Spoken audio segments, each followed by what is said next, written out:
Çox yaxşı deyir, yəni deyir Faik müəllim əsassız deyir. İzah etsin ki, biz onda Azəri elə anladım. Azərləri əlbəttə ki. İndi onu izah etsin ki, onda Səyyədarana niyə etiraz edirik ki?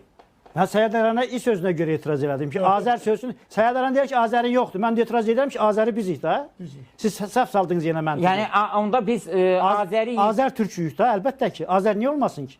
deyilik. Mən səhərdən bəs onda biz nə danışırıq? Faik müəllim, deyilik. Azəri sözünün bu mənada mən əlbəttə dediyimiz kimi Qardaş, tarix alimimiz deyir ki, az budunu Azər xalqı deməkdir. Orxan Yeniseydə yazır. Mən ona görə deyirəm, Hikmət müəllim, Azər, Azəri, Azərbaycanlı, bunu istənilən yerə yozmaq olar. Necə istənilən yerə yozmaq? Yozurlar da.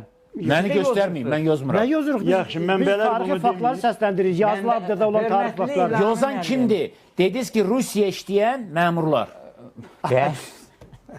və siyasətçilər. Bəli, Çar Rusiyasında bizi Azərbaycan sözünü elə etdilər ki, türk kökündən başqa bir mənaya Bakıxanov da işləyirdi də. Qətiyyən.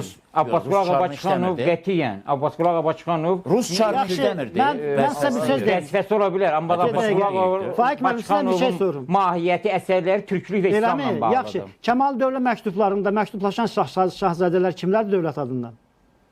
O Mirzə Fətəli Axundovun problemidir. Olsun da o da ictimai fikir tariximiz demirik. Mən Mirzə Fətəli Axundovla Abbasqulu Ağa Bakıxanov hər halda fərqləndirir. Fərqləndirirsiniz, amma deyin görə kimdəndir? Yəni bizim tarix təfəkkürümüzü yaradanlar kimdir? Bakıxanovdur. O Barentsovun, nə bilim, digər Qardaş, bu qoy mən deyim də, biri Hind şahzadəsidir.